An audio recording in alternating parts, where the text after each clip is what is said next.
नर्मदा युवा सेना के राष्ट्रीय अध्यक्ष प्रवेश अग्रवाल ने खास चर्चा में उन्होंने बताया कि उनका प्रयास नर्मदा को स्वच्छ बनाए रखना और नर्मदा के लिए मरते दम तक कार्य करने में पूरा सहयोग करेंगे और अधिक से अधिक राज्यों में नर्मदा युवा सेना को बढ़ाने का पूरा प्रयास करेंगे। यहां तक कि अगर शासन प्रशासन द्वारा अवैध खनन को नहीं रोका गया तो युवा सेना द्वारा नर्मदा में होने वाले अवैध खनन को रोकने का पूरा प्रयास किया जाएगा। इसके लिए उन्होंने टोल फ्री नंबर भी जारी किया। जिस किसी व्यक्ति को नर्मदा को लेकर जो जानकारी देना हो वे व्यक्ति इस नंबर पर दे सकते हैं, जिसमें नर्मदा युवा सेना के कार्यकर्ताओं द्वारा उचित निर्णय लिया जाएगा और उस पर उचित कार्रवाई की जाएगी। अध्यक्ष अग्रवाल जी ने बताया कि राष्ट्रीय अध्यक्ष पद पर रहते हुए उनके ऊपर कई बार प्राणघातक हमले भी किए गए, लेकिन वे नर्मदा के लिए कभी भी ना पीछे हटने और ना ही पीछे हटेंगे। कैमरा पर्सन पवन वर्मा के साथ विशेष संवाददाता आशीष सिंह की रिपोर्ट। नमस्कार, मैं हूं आशीष सिंह और आज हमारे साथ उपस्थित हैं नर्मदा युवा सेना के राष्ट्रीय अध्यक्ष प्रवेश अग्रवाल जी, जो विशेष चर्चा करेंगे नर्मदा को लेकर। अग्रवाल जी, आपका एनटीवी टाइम न्यूज में बहुत बहुत स्वागत है।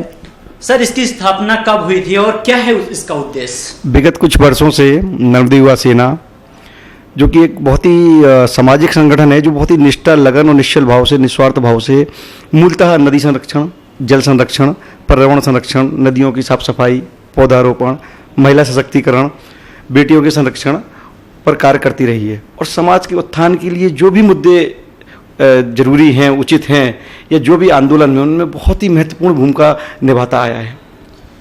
कुछ रेत माफियाओं के द्वारा नर्मदा को एक बिजनेस बना के रख दिया है और आप देख ही रहे हैं कि खनन को लेकर कई कार्रवाई भी होती है, तो आपका कितना प्रयास रहेगा कि उस खनन को रोकने का?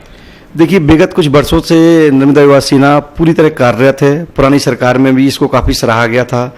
माननीय पूर्व मुख्यमंत्री कमलनाथ जी ने अपने फेसबुक पे नर्मदा युवा सेना ने बहुत अच्छा कार्य किया है अवैध खनन को रोकने के लिए, ऐसा फेसबुक पर एक पोस्ट भी डाला था।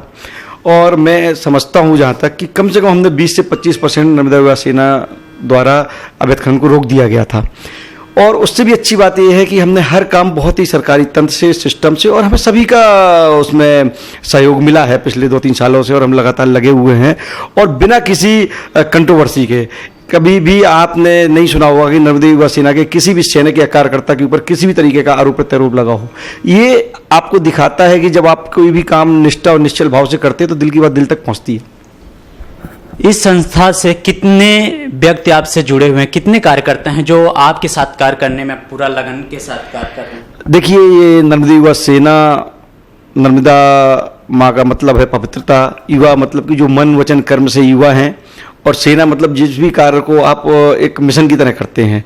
तो बहुत अच्छी बात है कि विगत कुछ वर्षों में 5000 से ज़्यादा हमारे नर्मदा युवा सेना हैं। हमारे 3 राज्यों में नर्मदा युवा सेना कार्य कर रही है। प्रदेश के 18 जिलों में बहुत ही महत्वपूर्ण भूमिका निभा रही है हमारी नर्मदा युवा सेना। इसमें सेना ही क्यों लगाया गया है? लास्ट में कुछ और हो सकता था। जी, जैसा कि मैंने आपको बोला कि नर्मदा युवा सेना तीनों ही शब्दों का महत्व है। नर्मदा माँ मतलब पवित्रता, युवा मतलब कि जो भी मन वचन कर्म से युवा है, इससे कोई फर्क नहीं पड़ता कि वो किस उम्र का है, किस जाति का है, किस संप्रदाय का है, किस लिंग का है। और सेना मतलब कि जिस भी कार्य को मिशन की तरह किया जाए, तो हमारे समाज के लिए जो भी कार्य हमें करना पड़े वो एक मिशन की तरह हमारे युवा करते हैं। तो क्या इस मिशन में सिर्फ युवा को ही चुना गया है, बुजुर्ग या यंग को नहीं? नहीं, बिल्कुल सभी को चुना गया है। जैसा कि मैंने अभी आपको बोला था कि जो भी व्यक्ति मन वचन कर्म से कार्य करना चाहता है वो युवा है। इससे कोई फर्क नहीं पड़ता कि उसकी उम्र ज़्यादा है। आपने देखा होगा जो कभी हमारे बहुत सारे बुजुर्ग हैं जिनका मार्गदर्शन हमें बहुत अच्छे से मिलता है, बहुत अच्छा कार्य करते हैं, उनकी उम्र 60 साल से भी ज़्यादा है। तो आप वो स्त्री हैं, पुरुष हैं, वो किस धर्म के हैं, इस हमारे समाज के संगठन से कोई फर्क नहीं पड़ता। बस वो कार्य करना चाहते हैं, इसका मतलब वो युवा है। इस सेवा का उद्देश्य क्या है?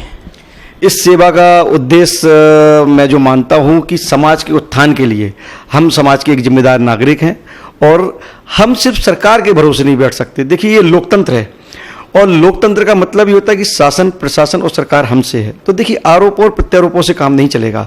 हम सरकार को गालियाँ देते हैं, हम शासन प्रशासन को गालियाँ देते हैं, नहीं चलेगा। हमें जिम्मेदारी उठानी पड़ेगी। हम शासन प्रशासन को चेताते हैं, वो नहीं मानते हैं तो हम जाके खुद कार्य करते हैं। आज आप जब बोलते हैं कि राजनीतिक पार्टियां बहुत भ्रष्ट हैं, तो मेरा कहना यह है कि उनको हमें सुधारना पड़ेगा।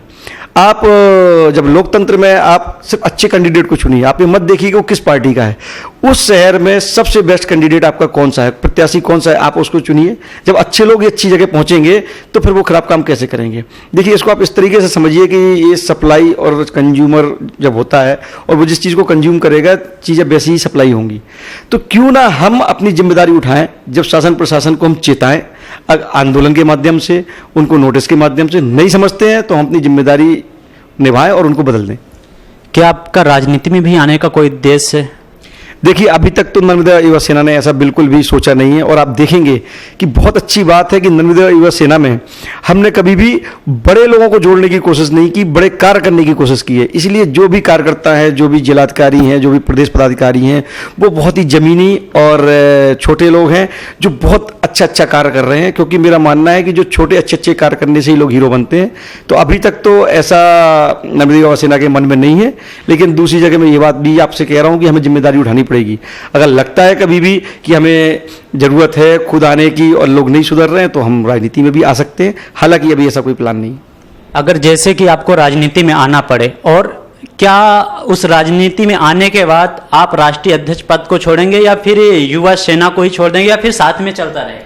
देखिए, नर्मदा युवा सेना को तो मैं कभी नहीं छोड़ सकता, उसके साथ ही। और नर्मदा युवा सेना आएगी भी राजनीति में, अगर कभी आती है तो इसीलिए आएगी कि हम जिम्मेदारियों से भागते नहीं हैं। हम खुद जिम्मेदारी उठाएंगे, हम खुद सरकार बनाएंगे, हम खुद शासन प्रशासन को सुधारेंगे।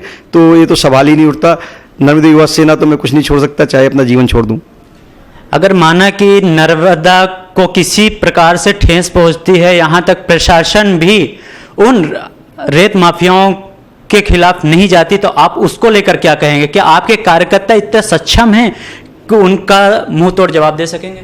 देखिए, अब सक्षम तो बहुत ही बड़ा शब्द है, और हम लोग तो छोटे कार्यकर्ता हैं। सक्षमता का तो हमें पता नहीं, बट देखिए, हम पिछले 3 सालों से करते आए हैं।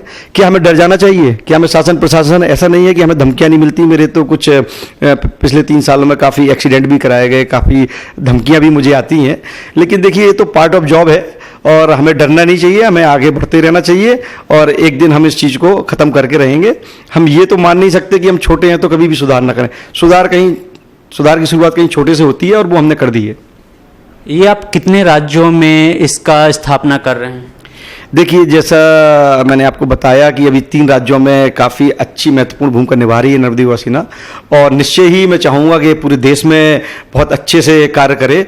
और जिस तरीके से विगत कुछ वर्षों में नर्मदा युवा सेना ने कार्य किया है, उसके लिए मैं बहुत बहुत शुक्रगुजार हूँ अपनी प्रदेश कार्यकारिणी का, जिला कार्यकारिणी का, अपने सभी नर्मदा युवा सैनिकों का। और इसी तरीके से हम पूरे देश में कार्य करना चाहते हैं। पूरे देश में कार्य करने के लिए आपको कितना समय लगेगा? देखिए, मेरा जीवन पड़ा है, हम जब मैं चला जाऊंगा तो कोई और रहेगा। देश का उत्थान जरूरी है, समय का तो पता नहीं, अच्छा कार्य करना जरूरी है। आप रहे या ना रहे, कितना समय लग सकता है आपके रहने पे या फिर आपके जाने में भी? मतलब आपको टीम बढ़ाने में या पूरे राज्यों में अपना कीर्ति फैलाने में कितना वक्त लगेगा? शायद 5 साल, शायद 25 साल, ये तो मैं नहीं कह सकता। लेकिन पूरे मन से पूरे नर्मदा युवा सेना लगी रहेगी। और देखिए, नर्मदा युवा सेना सिर्फ अपना संगठन मजबूत नहीं करना चाहती, वो समाज को और देश को भी मजबूत करना चाहती। उसको बढ़ाने के लिए आपका क्या प्रयास रहेगा कि मतलब आप कह रहे हैं 5 साल से 25 साल लग सकते हैं, तो आप ऐसा क्या करेंगे कि 5 साल के अंदर वो पूरा हो जाए या 25 साल के अंदर पूरा हो जाए? देखिए, हम लोग दिन रात यात्राएं कर रहे हैं। हमें चूँकि हमारा एक टोल फ्री नंबर भी है, जब भी मध्य प्रदेश में किसी भी तरीके की कोई दिक्कत आती है तो हमने अपने एक टोल फ्री नंबर दिया हुआ है जो हमेशा मेरे पास रहता है, और हम 3 घंटे के अंदर उस जगह पर पहुंचने की कोशिश करते हैं। तो हम दिन रात हम हर प्रदेश के, हर जिले के, हर शहर के, हर गांव के अंदर जाना चाहते हैं, और ये हमारी कोशिश है। इसमें चाहे जितना भी समय लग जाए, हम उसके लिए प्रतिबद्ध हैं।